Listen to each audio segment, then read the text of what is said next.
Гледайте ни в събота по канал 1.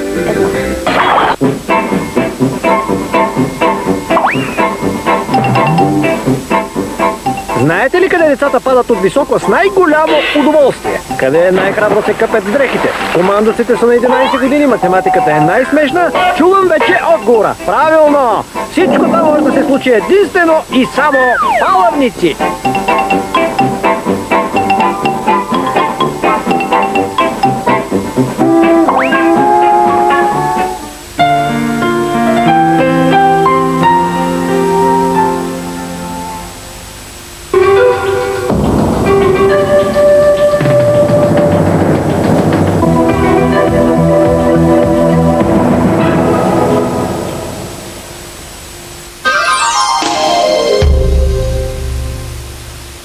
Богородское национальное телевидение представляет мультфильм «Моя дорогая планета». Автор дубляжа Викентий Белкин. Звукорежиссер Лидия Кавалиаус-Киене роли озвучивали: Юлия Анохина, София Моргунова, Татьяна Джорджевич, Мия Колбягина, Николай Шерстов, Лиана Обоймова, Стефан Балокан, Руслан Балокан, Алиса Ягода, Полина Пахомова, Евгений Куксилов, Влада Ермушина, Марсель Колбин.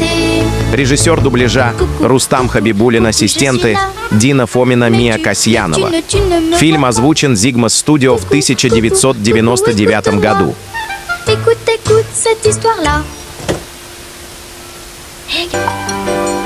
Tout là-haut dans les nuages pour un nouveau grand voyage.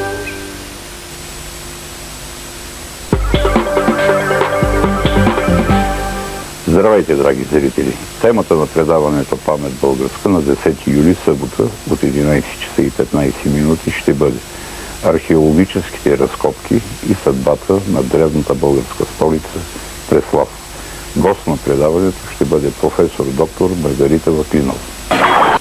Уважаеми зрители, турнето на минута е много вече към своя край. Бяхме в Пловдив и Асеновград и излъчихме втория трикратен победител за годината.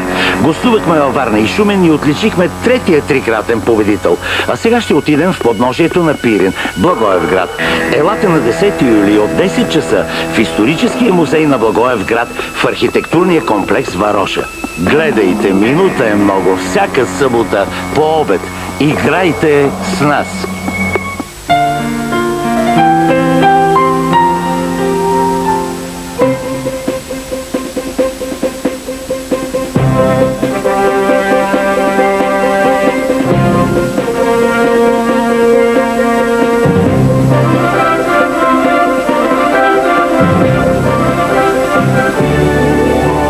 Предишния епизод.